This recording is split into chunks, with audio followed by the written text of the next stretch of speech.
آپ کو بتائیں بھوانا بار کونسل نے chairman P T I Imran Khan پر قاتلانہ حملے کے خلاف ایک روزہ ہڑتال کی، وکلاء نے عدالتوں کا بائیکاٹ کیا۔ بھوانا بار کونسل نے chairman P T I Imran Khan پر قاتلانہ حملے کے خلاف ایک روزہ ہڑتال کی، وکلاء نے عدالتوں کا مکمل بائیکاٹ کیا۔ بات کریں گے فخر دیوان بھٹا سے، جی بتائیے گا۔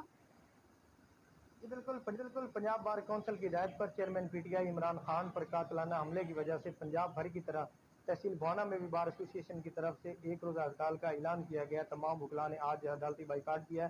ہمارے ساتھ سابق صدر چودھری غلام شبیر شاید موجود ہیں، ان سے بات کرتے ہیں۔ سر بتائیے گا، آج کی جو ہڑتال کی گئی ہے، عمران خان پر حملہ ہوا ہے، اس حوالے سے آپ کیا کہنا چاہیں گے؟ بسم اللہ الرحمن الرحیم۔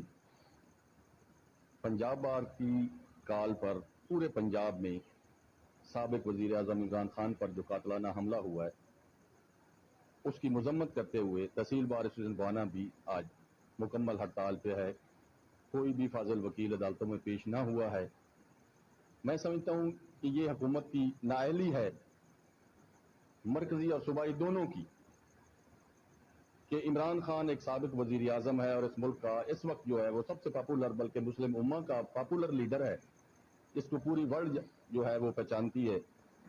اس کی فول پروف سیکورٹی نہ ہونا یہ حکومتوں کی نااہلی ہے اور اداروں کی غفلت ہے۔ جس بندے کو انہوں نے پکڑا ہے، رنگے ہاتھوں جس کو پکڑا ہے، اس کی ڈمی کو پیش کیا گیا اور فوری طور پر اس کا جو ہے بیان میڈیا پہ لایا گیا ہے۔ یہ بھی ایک پس پردہ سازش کا حصہ ہے، کیونکہ جس بندے کو اس وقت پکڑا تھا اس کی معاملات سیکورٹی اداروں کی کارکردگی پر سوالیہ نشان ہے۔ فخر اپڈیٹ کر رہے تھے، بہت شکریہ آپ کا۔